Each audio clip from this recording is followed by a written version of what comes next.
I know you think it's early, but right now is the time that you should be thinking about your dissertation and your dissertation title.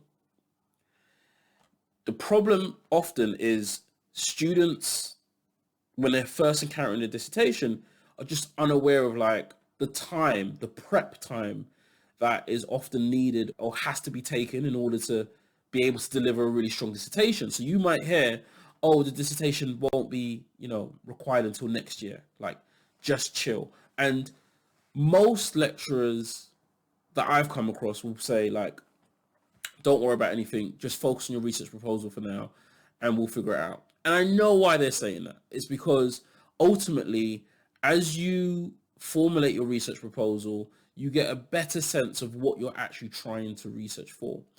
However, the truth about it all is with our busy lives, with so much going on at the same time, with all the other assignments, assessments that we've got to do, and just a shortened time frame, you want to get a head start on your dissertation. You don't want to feel overwhelmed, and you don't want to hit that crunch time where it's like, oh, in the next 2 weeks, I've got to bang out 8,000, 10,000 words, right? So here are the 5 things that I think if you were to focus on would best set you up for success when it comes to your dissertation, right? The first thing, and this can be before research proposal, at research proposal, or even after. These are the things that you need to get down pat. So the first one is, what do you want to research? Now, I know that sounds simple, basic. I know what I want to research or I don't, right? But whatever you think you're about to research, trust me, you're not going to research that.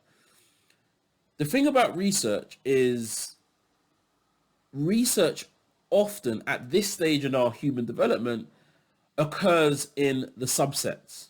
What I mean by that is it's going to be very rare, and I'm going to use something like football, for example. It's going to be very rare that you say, I'm going to research about football teams and how the Premier League has grown in the last 10 years. That title, the growth of the Premier League between X and Y date, is so broad, it will be almost impossible for you to do it in 10,000 words. Okay. So what you need to think about right from the beginning is whatever broad area you want to research, because it's got an interest to you, whatever, what is the kind of subset information, otherwise known as, it could be niche or specific information in that area that you want to research, right? And this is so important and so key because whatever you put on the page, your findings and results might be a chapter long, but your justification is the other 6 to 7 chapters, right? Of why you even did this research in the first place. So start off with what do you want to research and then take it a level down. So I'll use this example. If we're talking about we want to research the growth of the Premier League, we might want to subset it to the growth of in-person attendance to football games of Premier League teams who are in the bottom half of the table, right? Now we're getting to a subset. Now we're getting to a niche because that's how focused we have to be, right? And you may even go a step further. You might say only for football goers who are from 18 to 35, right?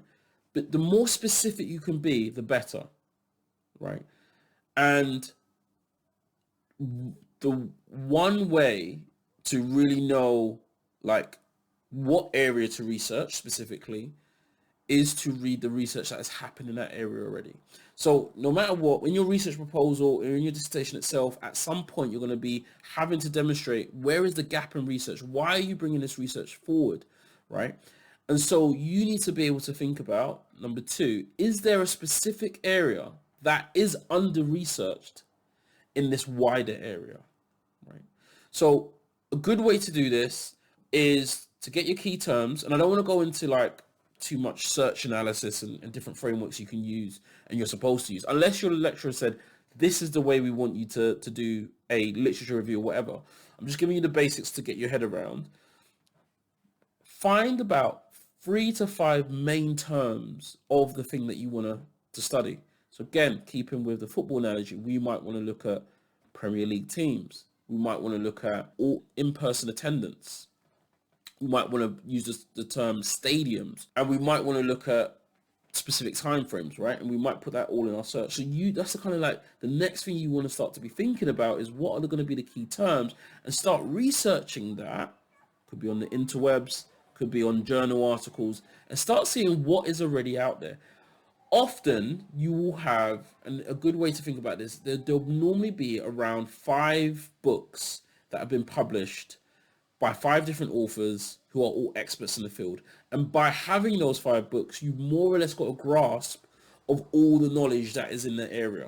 It doesn't mean it's going to go into the depth, but it covers the span of what's been researched in that area. So that's a kind of a way that you can start to look at it.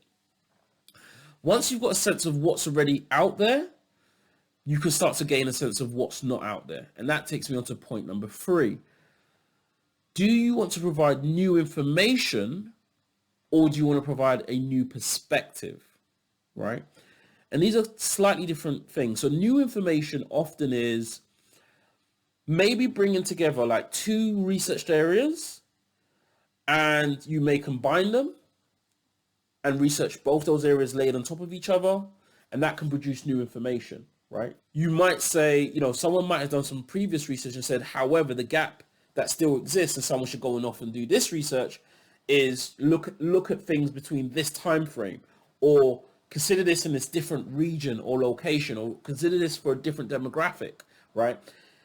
That all points to new information you can find, because that's like new research. The previous research is saying go and do that. A new perspective, though, is more about looking at existing information, and it might be reanalyzing the research that is in place and critiquing that research based on new research. Hope that made sense, because it was a lot of words. But you want to kind of, the second option is to look at existing research and say, and literally just critique it. Like, is this all that we need to know? Where are the holes in this methodology? How could this be improved? What can we do to improve data collection? What was missed out that can be filled in? Was it that this researcher only relied on certain subjects because they had access to those participants or subjects? What if we looked at a broader data set? That's another way to bring a new perspective to an existing topic or framework.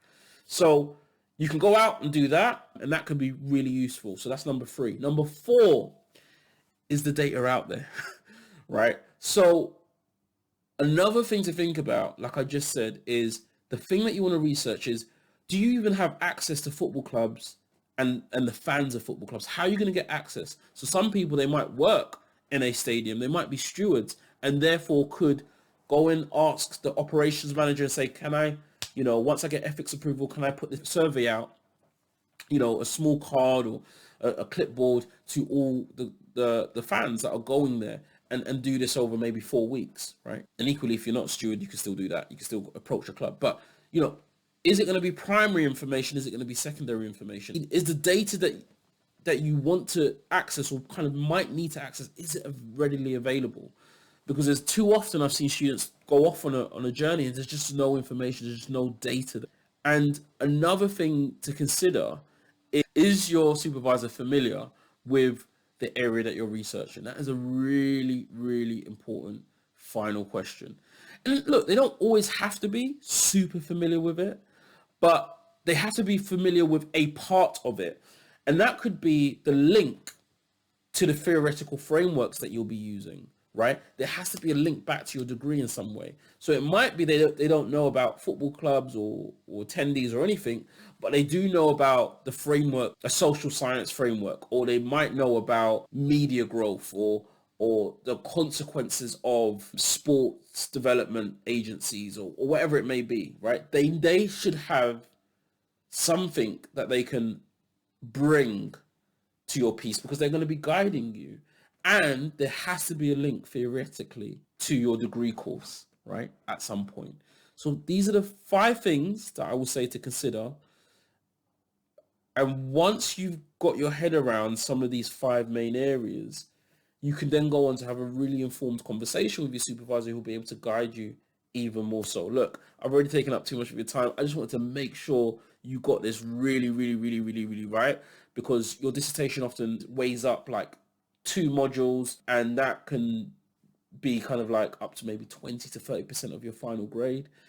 And there is no reason why you shouldn't be able to ace it completely. I'm working on a course, Dominate Your Dissertation. When it's released, I will put the link below. Until then, have it pending. But I'm going to be working on it, and as soon as it's available, I'll get the link below and make it available to everyone for free. Look, wishing you all the best in your degree. Thank you.